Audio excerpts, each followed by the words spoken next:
Alright, welcome back to Woodshop Wednesdays. Today is September 5th, which is actually Thursday, but I am out here going to do some work with the wood pieces that have sat now for a little over a month, as mentioned in the last video for this project. And this is the African Mahogany drum set project that I've got that I'm going to start. I guess technically I've already started it. I'll give you a peek at all of the pieces that I had cut up, and we'll get started. Okay, here's my little helper. He's growing. Toto is 5 months old. He's a mess. He plays with Daisy in the morning, our Pyrenees. He gets himself all muddy, and I have to spray him off so he can go in the swimming pool. But he's gonna hang out with me while I work here. So here's all the wood pieces. If you watched the last video, you'll recall that I cut all these up for each of the drums. It's going to be a 7x8, 7x10, 8x12, 9x13, 13x15, and a 14x20 bass drum. So I cut all these pieces up, and they've sat for over a month, exactly where they are now. And that allowed them to acclimate to the shop and do any kind of movement that they're going to do prior to doing the milling processes. So I'm going to start with the 7x8. It's probably all I'll do today, but I'll walk you through the process that I do to all the way up through the glue up. Here we go. Okay, the first thing I'm going to do is I'm going to check all these pieces for flatness using a machined surface, which is this shaper table. And so I'm just going to see if they're flat. You do that by pressing down on each corner. I'll get a check mark on the side that is. Actually,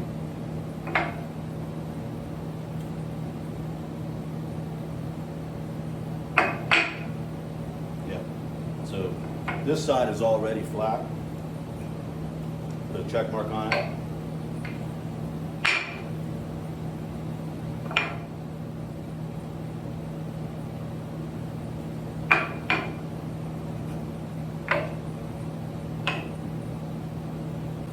Okay, turns out that there wasn't any twist that occurred when they sat over there, so that gives me a good face. Each one of these faces are nice and flat. So with that being said, all I need to do now is create one edge that is flat, and then I can start cutting my angles. Now, there's going to be 12 pieces here, so when you divide 360 by 12, that gives you 30 degrees, right? So because there's an angle on both sides, we cut that in half. So our angle needs to be 15 degrees. And I think I already have a jig that I made up years ago that's already 15 degrees. So the next step will be to create a nice, flat edge here on the joiner, and I'll do that for all these pieces, and we'll be back. Okay, I'm over here at the joiner, and so that check mark that I got, that's the flat side, right? So that's the reference side. I'm going to put against the fence here. I already know this is 90 degrees. So all I'm going to do is I'm going to create one straight edge on this, and once I do that, I'll be able to make do it for all the staves, that is. Then I'll be able to cut the angle on the table saw and then fine tune it on the joiner. Should be ready to go.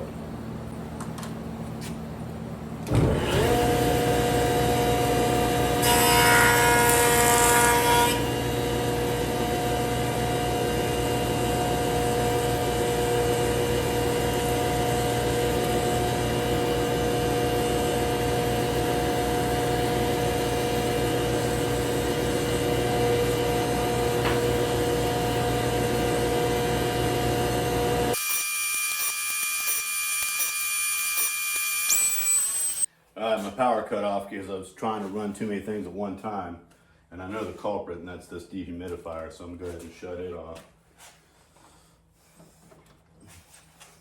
Okay, got the table saw now. As mentioned earlier, I've got a jig that I made back in the day when I was doing artisan drum works. And so I need 15 degrees on each side. We've got 12 pieces. So this side right here is 15 degrees. So what I'm going to do is I'm going to come in here, actually come in on this side. I'm going to set the blade to that angle.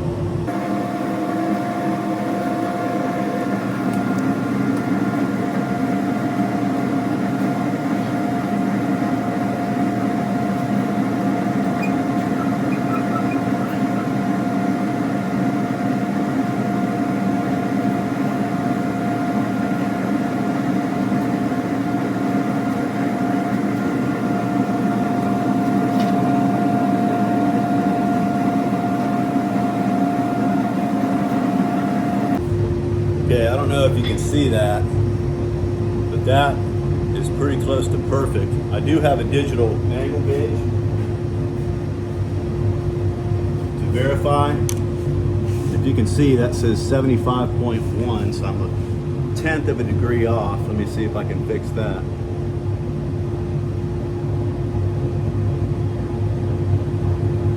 There we go. So that right there is 75 degrees, so that gives me 15 degrees on this side, and you can see there's no gap there on my jig. So I'm set up. Here we go. Okay, so the next step is determining how wide each stave has to be. So it's going to be an 8-inch diameter drum. I'm going to put it at 8.3 because I want it to be a little over 8 inch in diameter, so I have room to turn material down on the lathe. The actual finish size will be just shy of 8 inches. It'll be like 7 15/16 of an inch is what I usually go for prior to sanding, so that puts it about right. So 8.3 times pi, 3.1417, is 26.076 and some change circumference. So if I divide that by the number of pieces, which is 12, it gives me 2.173 inches. So 2.173, well, if it was 0.125, that would be an eighth of an inch. So, but it's a little over that. So I'm going to go with 2 3/16 of an inch. However, because I'm going to fine tune on the joiner, because you do get some kerf marks from the table saw blade, I'm going to fine tooth on the joiner. What I'm going to do is I'm going to set the table saw for probably 2 3/8. 2 3/8 would give me enough material left to get it fine-tuned down to that 2.17. And each of my staves, I rough cut them with plenty of material left. Yeah, this is well, it's just over 2. It's about 2 7/16. So that will allow me to cut it down some.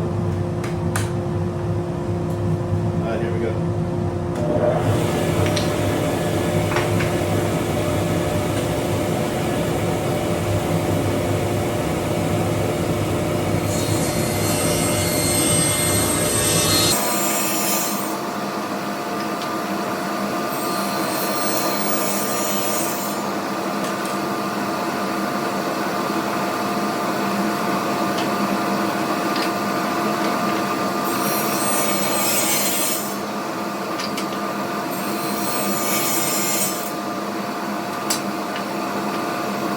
Okay, same thing here.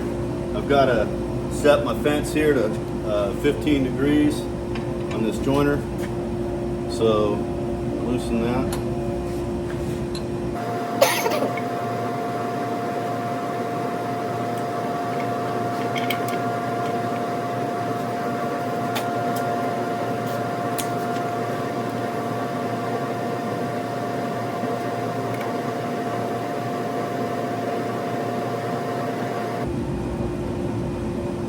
105.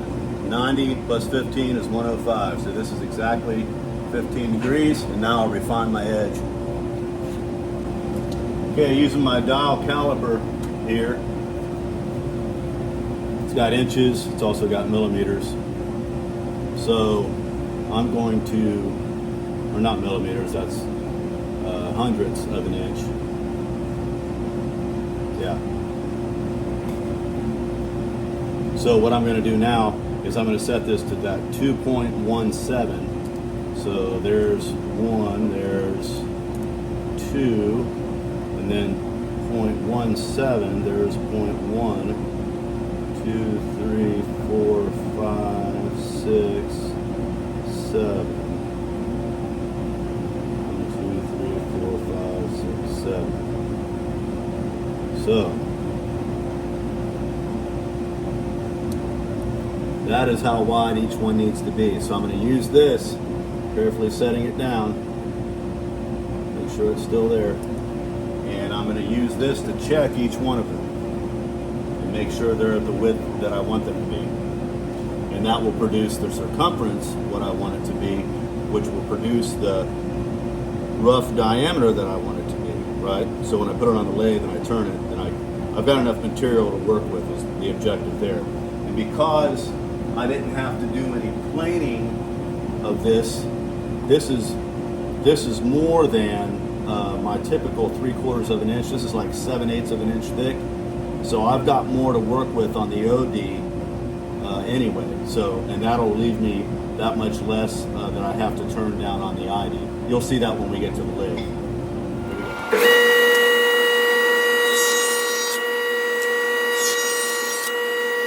Okay, last step of the process before I glue up is to set the my stop block here for the length of each of those staves, and the final dimension is going to be 7 long by 8 inches in diameter, but I want a little bit more material than that, and you'll see why when I turn it on the lathe.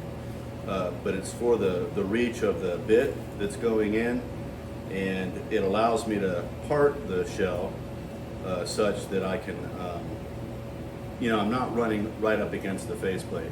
You'll see what I'm saying when I get there. So all I'm going to do now, I'm going to say take this to 7 3/4 inches. Measure my block to that. Be about right there. Lock it down.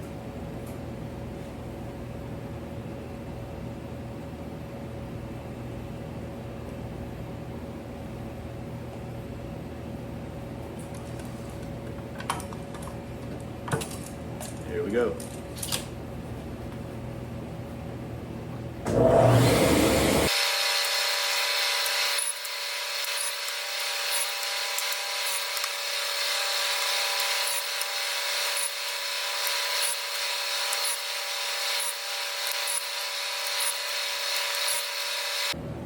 Okay, what I'm going to do now is I'm going to lay out the staves across this with the face, you know, the outside diameter facing up, so I can position them in what I believe to be the best aesthetically, you know, position there. It's not going to matter a whole lot on these because these are pretty consistent, but if I had a wood that, such as, I don't know, tiger maple, the drum set that's up there, when I did that, I placed the staves. You can see that. You see it has different, the way the coloring goes there. I placed the staves in a position that to me aesthetically look the most appealing. That's not the only example though. On this Bovinga snare back here, you know, sometimes the coloration of the piece of wood might be different from one piece to the next, and you try to match up things so that it looks like it's one contiguous shell, even though a piece of wood, even though you know it's not. But aesthetically, you just try to do that. So that's what I'm going to do here.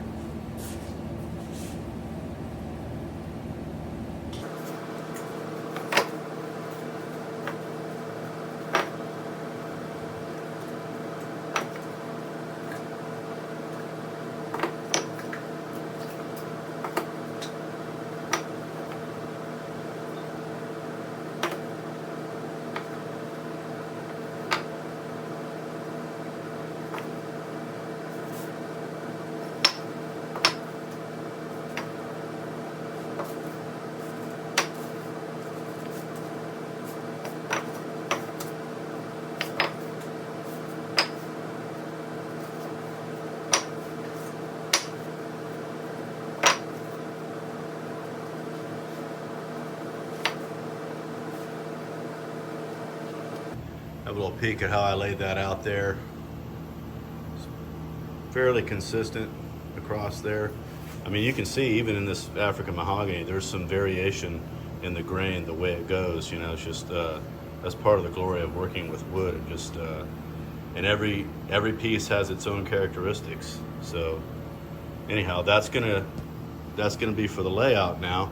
Now I'll get a measurement to make sure that it's gonna be the circumference that I want, and if I need to fine tune it at that point, I will.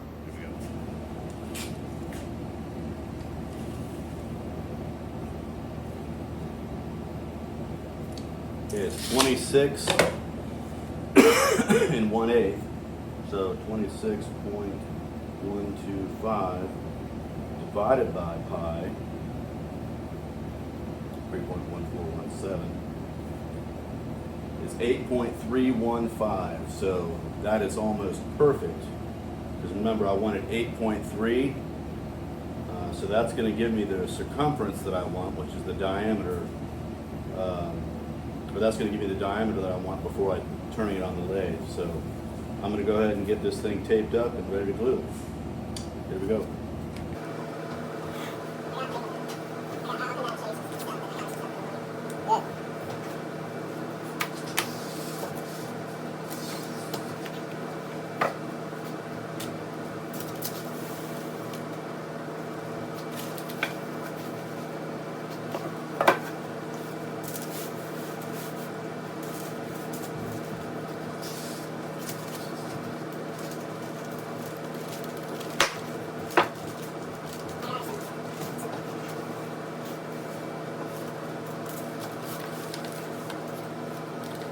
All right, glue up time.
Okay, now what I'm going to do is I'm going to measure to make sure at 12 and 6 and at 3 and 9 it's the same measurement.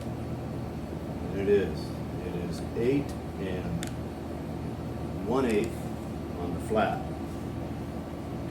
8 and 1/8 on the flat. So that way I know it's basically round already before I put it on the lathe.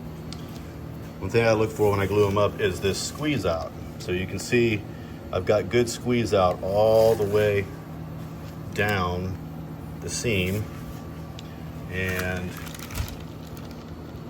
there's nothing really, there's no gaps. So if I had a gap in there, that would be not a good thing. And so that tells me that all of these miters, 15 degrees, were all done as close to perfect as you can get. Like they say in the engineering world, there is no measurement or anything that is perfectly round or square or anything like that. I guess on a microscopic level, but this is as close as I need to be. So, all right, that's gonna do it for the glue up. And this is gonna sit, this again is going to be the 8-inch tom, 7 inches deep. So that's gonna be a wrap for today. Hey Toto, man, he's made a mess. Hey pup, hey. Good boy, yeah, he's a good pup. We're gonna go swimming pretty soon, huh? Yeah, he likes to swim. You like to swim? All right, catch you guys next time.